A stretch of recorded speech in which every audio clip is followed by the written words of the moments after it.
आपको पता है कि भाई बहुत खतरनाक तरीके से हम लोग चल रहे हैं। इंग्लिश भी कंप्लीट होने वाला है भाई, हर चीज़ ऑब्जेक्टिव कंप्लीट करा रखा है, हर चीज़। अब इंग्लिश में भाई दावा बोलने वाले हैं, हिंदी कंप्लीट हो गया तो इंग्लिश में डेली वीडियोस आने वाली हैं टाइम 1 बजे PM में, ठीक है। और भी एक दो वीडियो दिन में डाल सकता हूँ, तो सब्सक्राइब अच्छे से कर लेना। एंड अब ऑब्जेक्टिव लगाते हैं एंड मचाते हैं। इसमें ग्रामर भी है तो बने रहना, ठीक है। Mahatma Gandhi was popularly known as, Mahatma Gandhi famous थे किस नाम से भाई? तो उन्हें बापू कहा जाता था, ये तो आपको पता है। डी नंबर का ऑप्शन सही है। मुझे पता है कि इसमें आपको बॉल बहुत सारा याद होगा, बट आपको कंफर्म करना है कितना आपको याद है, क्योंकि ये सारे इंपॉर्टेंट्स वाले हैं। What is the name of autography of the Mahatma Gandhi? Mahatma Gandhi ने जो ऑटोग्राफी लिखा है, ऑटोग्राफी क्या होता है? जो खुद के जिंदगी के बारे में खुद लिखते हैं तो उनको ऑटोग्राफी कहते हैं। और एक होता है बायोग्राफी, जो दूसरे के जिंदगी पर लिखा जाता है। तो इन्होंने लिखा था ऑटोग्राफी, यानी खुद ने लिख दिया था खुद की जिंदगी के बारे में। माई एक्सपेरिमेंट विथ ट्रूथ के अंदर एक बुक था, ठीक है, बुक का नाम था। आई होप समझ में आ गया होगा। तीसरा नंबर का सवाल है, Bertrand Russell was awarded Nobel prize in literature. Bertrand Russell को नोबेल प्राइज मिला था लिटरेचर के अंदर, तो कब मिला था वह आपको बताना है। मैं आपको चार ऑप्शंस दिखा रहा हूँ, ठीक है।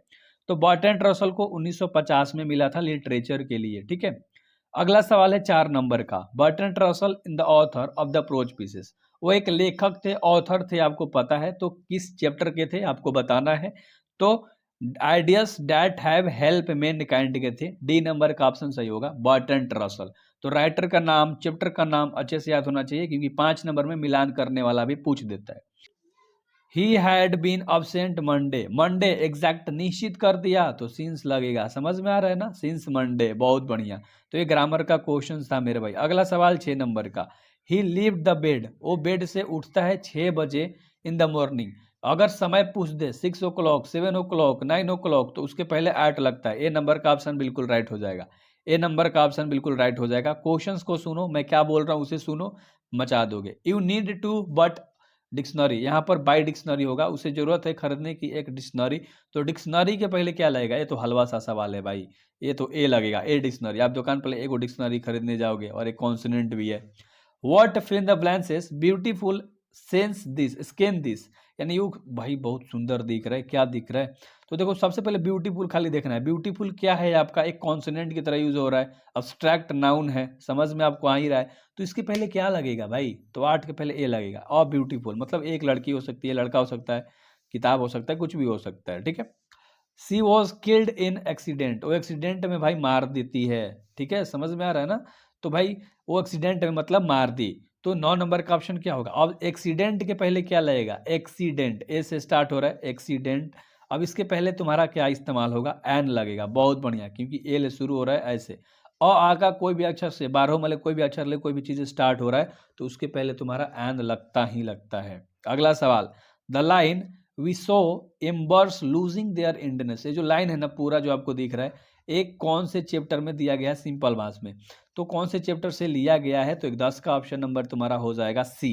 सी कौन सा है? फायर हेमन में ये जो लाइन था वो दिया गया था, उसी में यूज हुआ है, उसी चैप्टर में। तो लाइन भी पूछता है भाई, Keki N Daruwalla is receipt of Sahitya Akademi award in, है ना। के एन दारूवाला को साहित्य अकादमी अवार्ड मिला था, मतलब एक पुरस्कार मिला था। कब मिला था? तो उसे मिला था 1984 में। अब आपको लग रहा होगा कि भाई डेंजर डेंजर आपने सवाल ले रखा है, मजे आ रहे हैं, और याद है कि नहीं याद है वो तो आपको पता है।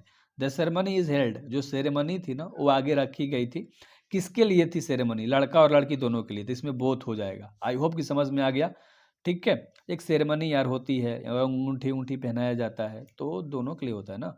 इन Bangladesh children's are looked after by the, देखो जो बांग्लादेश के जब बच्चा पैदा होता है ना बांग्लादेश में, तो उसकी देखभाल की जाती है अच्छे से, ठीक है, किसके द्वारा? होल फैमिली, पूरे परिवार के द्वारा उसकी देखभाल की जाती है। कहाँ? बांग्लादेश में, ये भी याद रखना है आपको, ठीक है।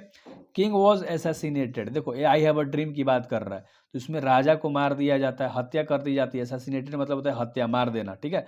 तो 14 का ऑप्शन नंबर तुम्हारा क्या हो जाएगा? ए, 1968 में उसे मार दिया जाता है। ए नंबर का ऑप्शन बिल्कुल राइट हो जाएगा, एसेसिनेटेड, ठीक है। अगला सवाल है 15 नंबर का, I have a dream is speech delivered by the king on, मतलब एक स्पीच है आई हैव अ ड्रीम। चलो एक ऑब्जेक्टिव क्लियर हो गया कि स्पीच है, इसे कब डिलीवर किया गया था, मतलब इस भाषण को कब दिया गया था, आपको डेट बताना है। तो 15 का जो ऑप्शन नंबर हो जाएगा ए हो जाएगा, 28 अगस्त 1963 में, 28 अगस्त 1963 में दिया गया था, ठीक है। अगला 16 नंबर का सवाल है, H E. Bates first novel was published. H E. Bates एक राइटर थे जिनका पहला नोवेल छप के बाहर आया था व्हेन ही वाज ओनली। वो कितने साल के थे? तो 16 का ऑप्शन नंबर बी, जब वो 21 साल के थे तब। ठीक है, 21 साल के जब थे तब। अगला सवाल है, the name of Johnson son was. Johnson के बेटे का क्या नाम था? तो जॉनसन के बेटे का नाम था बेंजी। याद रख लेना, बेंजी, वही लड़का जो मुर्गियां रखता था, सॉरी गार्ड रखता था। The Johnson son was, Johnson's के बेटे का नाम बताना है।